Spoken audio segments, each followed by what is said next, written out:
Hi అండి, అందరికీ నమస్కారం.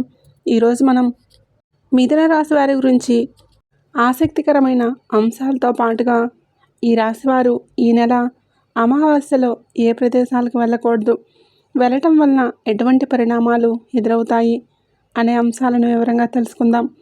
అలాగే మీరు ఏ దేవత ఆరాధన చేసుకోవాలో కూడా తెలుసుకుందాం. మీరు మాత్రం వీడియోని ఎక్కడ స్కిప్ చేయకుండా చివరి వరకు చూడండి. అప్పుడే మేము ఏం చెప్తున్నామో మీకు పూర్తిగా అర్థమవుతుంది. అలాగే వీడియో నచ్చినట్లయితే లైక్ చేసి మీ ఫ్రెండ్స్ అండ్ ఫ్యామిలీ మెంబర్స్కి షేర్ చేయండి. అలాగే ఫస్ట్ టైం మన ఛానల్ చూస్తున్నట్లయితే ఇప్పుడే సబ్స్క్రైబ్ చేసుకొని పక్కనే ఉండే బెల్ ఐకాన్ని నొక్కి ఆల్ సెలెక్ట్ చేసుకుంటే మేము పెట్టే ఇలాంటి మంచి వీడియోస్ అప్లోడ్ చేయగానే మీకు ముందుగా నోటిఫికేషన్ అనేది వస్తుంది. ఇక వివరాల్లోకి వెళ్తే, ఈ రాశివారు మార్చి 18 అమావాస్యలోపు పొరపాటును కూడా ఈ 3 ప్రదేశాలకు వెళ్ళకండి. వెళ్తే మాత్రం మీకు పెను ప్రమాదం అనేది పొంచి ఉంది. తర్వాత మీరు ఎంత బాధపడినా కూడా ఉపయోగం అనేది ఉండదు. తర్వాత మీరు మీ కుటుంబం అందరూ కూడా బాధపడాల్సినటువంటి పరిస్థితి అనేది వస్తుంది. కాబట్టి మీరు పొరపాటును కూడా ఈ ప్రదేశాలకు వెళ్ళటం చేయవద్దు. మీరు చేసుకున్న పూజల వలన, మీకున్నటువంటి మంచి మనస్తత్వం వలన ఆ దైవం ఈ వీడియో మీ కంటపడేలా చేస్తుంది. కాబట్టి ఏముందిలే అని చెప్పేసి మీరు అనుకుంటే మాత్రం తర్వాత ఏమనుకున్నా కూడా, నెత్తి నోరు బాదుకున్నా కూడా ఎలాంటి ఉపయోగం అనేది ఉండదు. దైవం ఏంటంటే మనకు కొన్ని విషయాలు ఇలా ఏదో ఒక రూపంలో హెచ్చరిస్తూ ఉంటుంది. దైవ సంకేతాలను మనం గ్రహించాలి. గ్రహిస్తేనే మనం బాగుపడతాం. లేదంటే మాత్రం కొట్టి పడేసిన వాళ్ళు చాలామంది కూడా నరకం అనుభవించే వాళ్ళు ఉన్నారు. కాబట్టి మీ మంచి కోసమే చెప్తున్నాను. ఆ వివరాలు ఏంటో ఇప్పుడు మనం ఈ వీడియోలో వివరంగా తెలుసుకుందాం. వీడియో ఎక్కడ స్కిప్ చేయకుండా చివరి వరకు చూస్తేనే మీకు పూర్తిగా అర్థమవుతుంది. వీడియోలోకి వెళ్ళే ముందుగా మా చిన్న రిక్వెస్ట్ అండి. ఇంతకుముందు మన ఛానల్ని మీరు సబ్స్క్రైబ్ చేసుకోకపోతే వెంటనే సబ్స్క్రైబ్ చేసుకోండి. అలాగే గంట సింబల్ని క్లిక్ చేయండి. అప్పుడే మీకు మా వీడియో అనేది నోటిఫికేషన్ రూపంలో వస్తుంది. అలాగే జై సంతోషి మాత అని కామెంట్ చేయండి. ఈ రాశివారి జీవితాన్ని ఒక పుస్తకంతో పోలిస్తే అందులో ఆనందకరమైన పుటల కన్నా కన్నీళ్లతో తడిసిన పుటలే ఎక్కువగా కనిపిస్తూ ఉన్నాయి.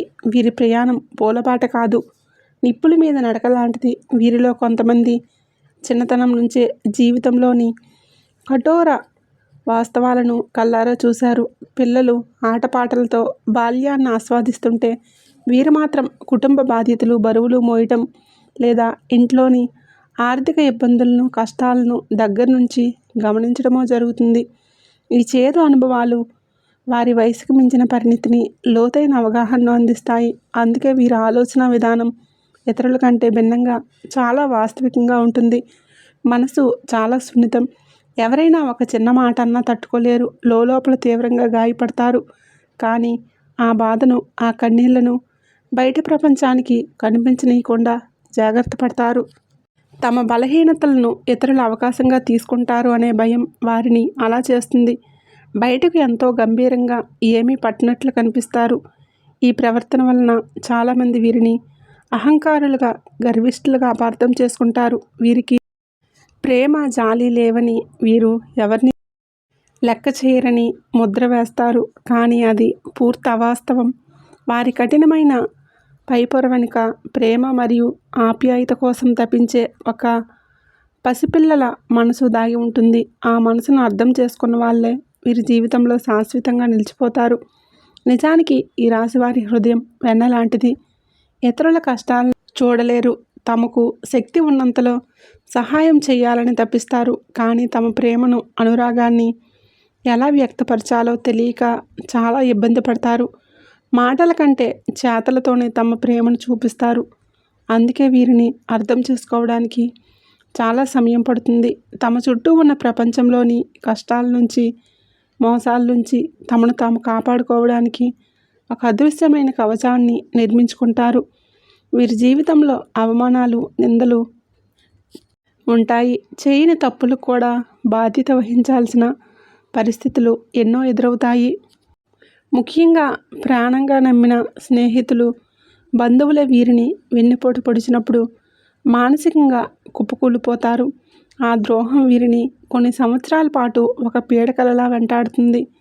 ఆ బాధ నుంచి బయటపడడానికి చాలా సమయం తీసుకుంటారు. కానీ ఒక్కసారి బయటపడ్డాక మరింత బలమైన వ్యక్తిగా రూపాంతరం చెందుతారు. ఆ అవమానాలే వీరిలో ఒక తెలియని కసిని, పట్టుదలను రగిలిస్తాయి. ఎవరైతే తనను అవమానించి తక్కువ చేసి మాట్లాడారో వారి కళ్ళ ముందే ఉన్నత స్థాయికి ఎదిగి చూపించాలని బలంగా సంకల్పించుకుంటారు. ఈ పట్టుదలే వారిని ముందుకు నడిపించే ఇంధనంగా పనిచేస్తుంది. వాటమిని అంగీకరించే స్వభావం వీరి రక్తంలోనే ఉండదు. గోడకు కొట్టిన బంతి ఎంత వేగంగా తిరిగి వస్తుందో, కష్టాలు ఎదురైనప్పుడు వీరు అంతకు రెట్టింపు వేగంతో, రెట్టింపు శక్తితో పైకి లేస్తారు. భూమాతకు ఉన్నంత సహనం, ఓర్పు వీరికి వారసత్వంగా వస్తాయి. అందుకే ఎంతటి పెను తుఫాను వచ్చినా వెంటనే కుప్పకూలిపోరు. మొదట పరిస్థితిని అన్ని కోణాల్లో నుంచి నిశ్చితంగా అంచనా వేస్తారు. సమస్య ఎక్కడ మొదలైంది, దానికి మూల కారణాలు ఏంటి, దాన్ని ఎలా శాశ్వతంగా పరిష్కరించాలి అని ఒక స్పష్టమైన ప్రణాళిక తమ మనసులో గీసుకుంటారు. వీరిలో విశ్లేషణాత్మక నైపుణ్యం అద్భుతంగా ఉంటుంది. ఏ విషయాన్ని పైపైన చూడరు, దాని మూలాల్లోకి వెళ్ళి శోధిస్తారు. అందుకే వీరు తీసుకునే నిర్ణయాలు చాలా ఆచరణాత్మకంగా, దూరదృష్టితో కూడినవిగా ఉంటాయి. తాత్కాలిక ఉపశమనం కోసం కాకుండా శాశ్వతమైన పరిష్కారం కోసం మాత్రమే ప్రయత్నిస్తారు. ఈ లక్షణమే వీరిని నాయకులుగా నిలబెడుతుంది. వీరి సలహాలు ఎంతో విలువైనవిగా ఉంటాయి. కుట్రలు, కుతంత్రాలు వీరి జీవితంలో ఒక అంతర్భాగం. వీరి ఎదుగుదలను, వీరి సంతోషాన్ని చూసి వారవలేని శత్రువులు ఎప్పుడూ వీరి చుట్టూనే ఉంటారు. స్నేహితుల రూపంలో, బంధువుల రూపంలో వారు వెన్నుపోటు పడవడానికి ఎప్పుడూ సిద్ధంగా ఉంటారు. మొదట్లో ఇలాంటి వారిని చూసి ఆశ్చర్యపోయిన కాలక్రమేణా అనుభవాల ద్వారా ఎవరిని నమ్మాలి, ఎవరితో ఎంతవరకు ఉండాలి అనే విషయంలో ఒక స్పష్టతకు వస్తారు. వారి అనుభవాలే వీరికి అతిపెద్ద గురువులుగా మారి జీవిత పాఠాలను నేర్పిస్తాయి. వీరికి సహజంగానే ఒక ఆకర్షణ శక్తి ఉంటుంది. వీరికి అందం, కళలు, సంగీతం, మంచి ఆహారం, విలాసవంతమైన జీవితం అంటే చాలా ఇష్టం. తమ చుట్టూ ఉన్న ప్రపంచంలోని సౌందర్యాన్ని ఆస్వాదించడానికి, ప్రకృతితో మమేకం అవ్వడానికి ఇష్టపడతారు. వీరి అభిరుచులు చాలా ఉన్నతంగా ఉంటాయి. వీరి మాటల్లో, చేతల్లో ఒక తెలియని ఆకర్షణ ఉంటుంది. అందుకే ఇతరులు వీరి వైపు సులభంగా ఆకర్షితులవుతారు. వీరి మనస్తత్వం చాలా గొప్పది. కేవలం తాము, తమ కుటుంబం బాగుండాలని వీరు కోరుకోరు. తమ చుట్టూ ఉన్న ప్రతి ఒక్కరూ, ఈ సమాజంలో ఉన్న అందరూ సంతోషంగా ఉండాలని మనస్ఫూర్తిగా ఆకాంక్షిస్తారు. వీరు కలలో కూడా ఎవరికి హాని తలపెట్టాలని కోరుకోరు. ఎవరైనా తమకు హాని చేసిన వారిని ఆ భగవంతుడికి వదిలేస్తారు, కానీ ప్రతీకారం తీర్చుకోవాలని అనుకోరు. ఈ మంచి మనస్తత్వం, ఈ గొప్ప గుణం వల్లనే దైవానుగ్రహం ఎల్లప్పుడూ వీరి వెన్నంటే ఉండి ఎన్నో పెను ప్రమాదాల నుంచి అదృశ్య శక్తిలా కాపాడుతూ వస్తుంది. మనం ప్రస్తుత కాలమాన పరిస్థితులను గమనిస్తే బయట ప్రపంచం ఎంత భయంకరంగా ఉందో అర్థమవుతుంది. ముఖ్యంగా వాహన ప్రమాదాలు, ఆకస్మిక గండాలు విపరీతంగా పెరిగిపోయాయి. ప్రమాదం ఎటు నుంచి ఏ రూపంలో వస్తుందో ఎవరూ ఊహించలేకపోతున్నారు. మనం ఎంత జాగ్రత్తగా మన దారిలో మనం వెళ్తూ ఉన్నా ఎదుటివారి పొరపాటు వలన ప్రాణాల మీదకు వస్తున్న రోజులు ఇవి. ఇలాంటి క్లిష్ట పరిస్థితుల్లో మనం కేవలం మన జాగ్రత్తలనే కాకుండా దైవాన్ని కూడా నమ్ముకోవాలి.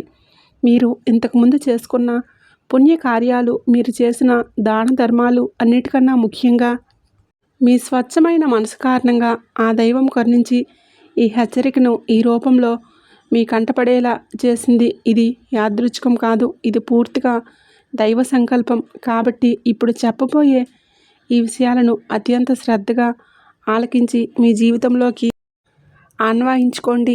మీ ప్రయాణాలను, మీ నిర్ణయాలను ఈ సూచనల ఆధారంగా మార్చుకోండి. ఈ రాశివారికి ప్రయాణాలు చేయటం అంటే ఎంతో ఇష్టం. నిరంతరం పని ఒత్తిడి, మానసిక ఆందోళన నుంచి ఉపశమనం పొందడానికి ప్రపంచంలోని కొత్త ప్రదేశాలను చూడాలని, కుటుంబంతో కలిసి సరదాగా గడపాలని ఎప్పుడూ అనుకుంటూ ఉంటారు. ఖాళీ సమయం దొరికితే చాలు పిల్లలను తీసుకొని పుణ్యక్షేత్రానికో, పర్యాటక ప్రాంతానికో వెళ్ళాలని తహతహలాడుతూ ఉంటారు.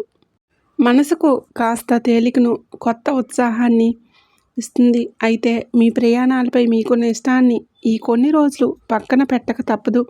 ముఖ్యంగా ఈ రాశివారు ఈ మార్చి 18 అమావాస్యకు ముందు మీరు 3 రకాల ప్రదేశాలకు పొరపాటును కూడా వెళ్ళకూడదు. ఈ నియమాన్ని అతిక్రమిస్తే మీరు తీవ్రమైన ఇబ్బందులను ఎదుర్కోవడమే కాకుండా కొన్ని ప్రమాదకరమైన గండాలను కూడా ఎదుర్కోవలసి వస్తుంది.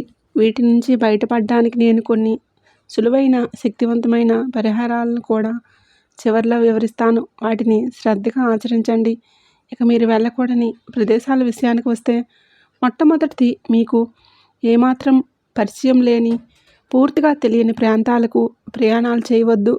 మనలో చాలామందికి కొత్త విషయాలు నేర్చుకోవాలి అనే ఆసక్తి, కొత్త ప్రదేశాలు చూడాలనే కుతూహలం ఉంటాయి.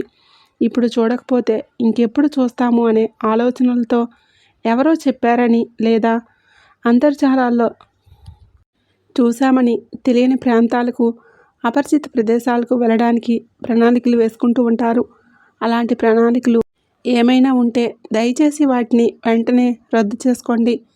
పలానా చోట బాగుంటుంది, అక్కడికి వెళ్తే కుటుంబం సంతోషిస్తుంది, మనసు ప్రశాంతంగా ఉంటుందని మీరు అనుకోవచ్చు.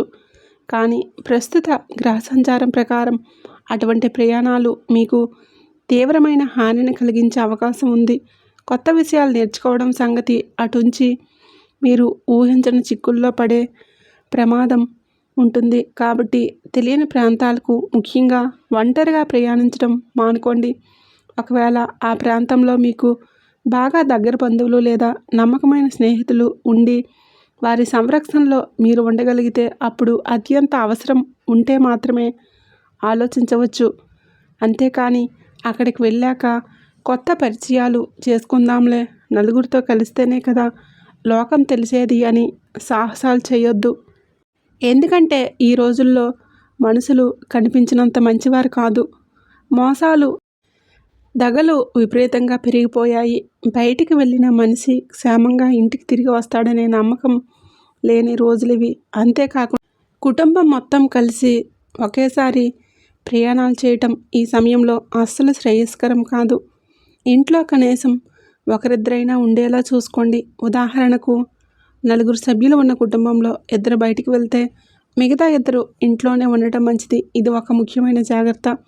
తెలియని ప్రాంతాలకు వెళ్తే అక్కడ వాతావరణం, అక్కడ శక్తులు మీకు పడకపోవచ్చు. దానివలన అనారోగ్య సమస్యలు లేదా ఇతర చిక్కులు తలెత్తవచ్చు. కాబట్టి ఈ మొదటి నియమాన్ని ఖచ్చితంగా పాటించండి. ఇక మీరు వెళ్ళకూడని రెండవ ప్రదేశం మీకు గౌరవం, విలువ లేని చోటు. మనల్ని చూడగానే ఎవరి ముఖంలో అయితే ఆనందం కనిపించదో, మన రాకను ఎవరైతే మనస్ఫూర్తిగా ఆహ్వానించరో అలాంటి ప్రదేశాలకు, అలాంటి వారి ఇళ్లకు ఈ సమయంలో అసలు వెళ్ళవద్దు. ముఖ్యంగా బంధువుల ఇళ్లల్లో జరిగే శుభకార్యాలు, ఫంక్షన్ల విషయంలో ఈ జాగ్రత్త చాలా అవసరం. కొంతమంది బంధువులు కావాలనే మిమ్మల్ని పిలిచి నలుగురిలో అవమానించాలని చూస్తూ ఉంటారు. మీ ఎదుగుదలను, మీ సంతోషాన్ని చూసి వారవలేని తనం వారిలో ఉంటుంది. మీ మాట, మీ ప్రవర్తన, మీ మంచి మనస్తత్వం వారికి కంటగింపుగా ఉంటాయి. ఈ రోజుల్లో మంచివారిని అమాయకులుగా, పిచ్చివాళ్ళుగా చూసే సమాజంలో మనం ఉన్నాము. అలాంటి వారు మిమ్మల్ని పిలిచి మాటలతో, చేతలతో మీ మనసును గాయపరచాలని ప్రయత్నిస్తారు. పలానా వారి ఇంటికి వెళ్తే మనకు అవమానం తప్పదు అని మీ అంతరాత్మకు ముందే తెలుస్తుంది. అలాంటి చోటికి అసలు వెళ్ళకండి. ఒకవేళ కర్మకాలి వెళ్ళాలి అనిపిస్తే అక్కడ వారు మిమ్మల్ని ఏదో ఒక రకంగా అవమానించి తీరుతారు. మీరు ఎంత మౌనంగా, గౌరవంగా ఉన్నా వారు మిమ్మల్ని రెచ్చగొట్టేలా మాట్లాడడం, మీ ఆత్మగౌరవాన్ని దెబ్బతీసేలా ప్రవర్తించడం చేస్తారు. దీనివలన ప్రశాంతంగా ఉన్న మీ మనసు గందరగోళంగా మారిపోతుంది. ఆ మానసిక ఒత్తిడి, ఆవేదనతో ఇంటికి తిరిగి వచ్చి ఆ కోపాన్ని, ఆ ఫ్రస్ట్రేషన్ కుటుంబ సభ్యుల మీద, ముఖ్యంగా భార్య పిల్లల మీద చూపిస్తారు. దీనివలన ఇంట్లో అనవసరంగా గొడవలు, అశాంతి నెలకొంటాయి. బయట ఎవరో చేసిన తప్పులకు ఇంట్లో వాళ్ళు శిక్ష అనుభవించాల్సి వస్తుంది. కాబట్టి మనకు విలువలేని చోటుకి, మనల్ని గౌరవించిన మనుషుల దగ్గరికి వెళ్ళటం వలన మన మానసిక ప్రశాంతతను మనమే చేతులారా నాశనం చేసుకున్న వాళ్ళం అవుతాము. ఎంతటి బంధువులైనా సరే మన ఆత్మగౌరవం కన్నా ఏది ఎక్కువ కాదు. అలాంటి వారికి దూరంగా ఉండటమే ఉత్తమం. ఈ మార్చి 18 అమావాస్యలోపు ఇది ఖచ్చితంగా పాటించండి. ఇక మీరు వెళ్ళకూడని 3వ అత్యంత ముఖ్యమైన ప్రదేశం, మీరు నివసిస్తున్న ఊరి యొక్క సరిహద్దు దాటి వెళ్ళటం. అంటే మీరు ఒక గ్రామంలో, పట్టణంలో లేదా నగరంలో నివసిస్తుంటే ఆ ప్రదేశం యొక్క సరిహద్దులు దాటి ఇతర ప్రాంతాలకు ప్రయాణం చేయవద్దు. ముఖ్యంగా రాష్ట్రం విడిచి లేదా దేశం విడిచి వెళ్ళే ప్రయాణాలు ఏవైనా ఉంటే వాటిని తక్షణమే వాయిదా వేసుకోండి. ఈ సమయంలో దూర ప్రయాణాలు మీకు అసలు కలిసి రావు. ప్రమాదం పొంచి ఉందని గ్రహ సంచారం స్పష్టంగా సూచిస్తుంది. కొన్నిసార్లు అత్యవసరమైన పని తప్పనిసరిగా వెళ్లాల్సిన పరిస్థితి అని మనకు అనిపించవచ్చు. వెళ్ళకూడదని మీ మనసు లోపల నుంచి హెచ్చరిస్తున్నా, ఇప్పుడు వెళ్ళకపోతే జీవితంలో ఒక పెద్ద అవకాశం కోల్పోతాము అనే భ్రమలో పరిస్థితులు కల్పిస్తాయి. ఉద్యోగానికి సంబంధించిన ఇంటర్వ్యూస్ కావచ్చు, ఒక ముఖ్యమైన వ్యాపార ఒప్పందం కావచ్చు, లేదా మరేదైనా కావచ్చు. సరిగా ఇలాంటి పరిస్థితుల్లోనే ప్రయాణాలు చేసినప్పుడే చాలామంది ఊహించని ప్రమాదాల బారిన పడ్డారు.